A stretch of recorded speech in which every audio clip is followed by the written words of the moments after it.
नाज़रीन, इसराइली वज़ीर-ए-आज़म नेतन्याहू ने दुनिया के तमाम ममालिक को धमकी दी है कि अगर किसी ने हमास के रहनुमाओं को पनाह दी तो इसराइल उस मुल्क को निशाना बनाएगा।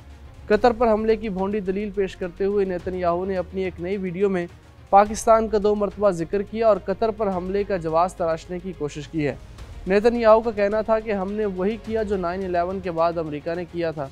अमेरिका ने अलकायदा के दहशतगर्दों का पीछा किया और उसके बाद पाकिस्तान में उसामा बिन लादेन को मार डाला। कतर ने नेतन्याहू के खिलाफ आलमी अदालत में मुकदमा चलाने का मुतालबा किया है। कतरी वज़ीर-ए-आज़म शेख मोहम्मद बिन अब्दुर्रहमान अल सानी ने अपने एक इंटरव्यू में यह भी कहा कि इसराइली हमले ने यरगमालियों की रिहाई की तमाम उम्मीदें ख़त्म कर दी हैं। हमास पर इसराइली हमले से यरगमालियों का मुस्तकबिल तारीक हो गया है। अमेरिका, इसराइल और कतर दोनों को अपना स्ट्रेटजिक इत्तेहादी करार देता है। अमेरिकी सदर डोनाल्ड ट्रंप के मुताबिक कतर पर हमले का फ़ैसला उनका नहीं बल्कि इसराइली वज़ीर-ए-आज़म नेतन्याहू का था।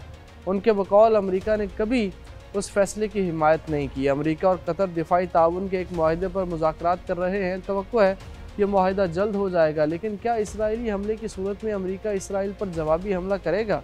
ये वो सवाल है जो अब अरब मीडिया में भी पूछा जा रहा है। मशरिक़ वस्ता के मुबस्सिरीन के मुताबिक अमेरिका चाहता तो वो इसराइली हमले को नाकाम बना सकता था। कतर में अमेरिकी फ़ौजी अड्डा इसराइली हमले से आगाह था, लेकिन अमेरिका ने ना तो इसराइली हमले को रोका और ना ही इसराइल पर कोई जवाबी हमला किया। कतर के साथ कैसा दिफाई मुआहदा होगा, इसका अंदाज़ा लगाना मुश्किल नहीं। इसराइल इन हमलों के बाद भी मुसलसल धमकियां दे रहा है कि वह हमास और फ़लस्तीनियों की मदद करने वाले हर मुल्क पर हमला करेगा। इस धमकी पर यूरोपीय यूनियन कमीशन ने इसराइल के ख़िलाफ़ बाज़ पाबंदियाँ लगाने का ऐलान किया है। यूरोपीय यूनियन के मुताबिक इसराइल की इंसानी हकूक़ और बैनुल-अक़वामी क़वानीन की मुसलसल खिलाफ वर्जियाँ नाकाबिल बर्दाश्त हो गई हैं। फौरी तौर पर जो पाबंदियाँ लगाई जा रही हैं उनमें इंतहा पसंद सहूनी वज़रा और पाबंदियाँ और इसराइल के साथ 2 तरफ़ा तिजारती मुआहदे की मुअत्तली शामिल है। कतर और खलीजी रियासतों का कहना है कि इसराइली कार्रवाइयाँ पूरे खित्ते में अदम इस्तेहकाम पैदा कर सकती हैं। अस्करी और सियासी तनाव में इजाफा होगा। इसराइली मुजालिम के बायस हमास की कार्रवाइयाँ कम होने की बजाय बढ़ने का इम्कान है। मुमकिन है कि कतर या अरब ममालिक इसराइल के खिलाफ अस्करी या सिक्योरिटी रद्द-ए-अमल पर गौर करें। बराह रास्त या बिलवास्ता हमास या दीगर ग्रुप इसराइल के अंदर कार्रवाइयाँ शुरू कर सकते हैं।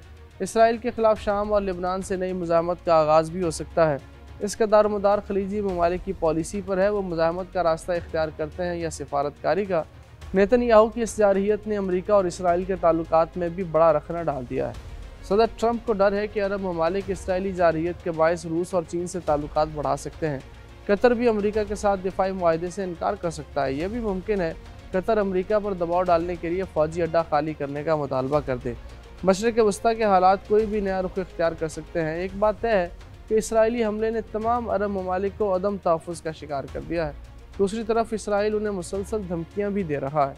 अगर इसराइल ये हमले जारी रखता तो मजबूरन अरब ममालिक को भी जवाब देना पड़ेगा। उनके लिए और कोई रास्ता नहीं बचेगा। कतर और दीगर अरब ममालिक की जानिब से इस मामले को आलमी अदालत और दीगर बैनुल-अक़वामी फ़ोरम्स में उठाने का कहा गया है। यह अमल सियासी दबाव पैदा करेगा, मगर अमेरिका की वजह से इसराइल पर पाबंदियाँ और नेतन्याहू को सज़ा मिलने का इम्कान कम है। अलबत्ता ये इसराइल की सिफारती पोजीशन को कमज़ोर कर सकता है। कतर ने तो वाज़ेह तौर पर कह दिया है कि इसराइली जारहियत से हमास में कैद इसराइलियों के बचने के इम्कानात कम हैं।